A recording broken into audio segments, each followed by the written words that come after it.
where's Barkley fit in? And with this offense with Kellen Moore, is he going to get the ball out of the backfield? I mean, that was something we thought that they would use more with Swift. You almost have to use that with Barkley. Yeah, so it's a real good question for this reason. You just mentioned it. When they acquired Swift and throughout camp last year, that was a big talking point from Sirianni, from people I spoke to, is how natural of a pass catcher Swift was, and they were going to utilize him.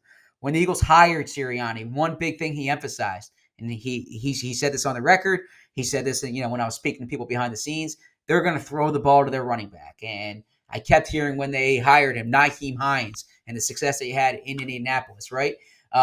So you take that and you look at the fact that they did not incorporate the back in the passing game during these past 3 years. And I think that's more of a Jalen thing than it is a Sirianni thing. I think that Sirianni would like the ball to get to the back in the past. Jalen hasn't looked that way. You add Saquon Barkley here. The Eagles want Saquon to have 300 touches, right? 275, 300 touches this year. It doesn't all have to be carries. Saquon's been a real productive pass catcher. Kellen Moore has had success with running backs in the passing game. You look at Tony Pollard 2 years ago, for instance, right?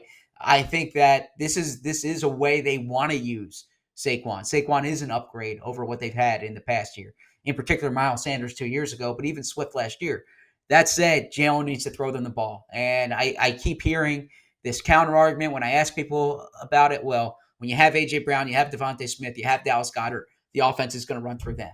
Well, now you have Saquon Barkley, and this is different. And I can promise you, Howie Roseman's not just paying Saquon Barkley $13.5 million a year or thereabouts just to run the ball in first and second down. They're paying him that because they want him to be a threat in the passing game on third down, even early downs. I'm not saying he's going to be Brian Westbrook during Andy Reid's time, but if Barkley's not involved in the passing game, then I think that speaks more to Jalen than it does Kellen Moore. We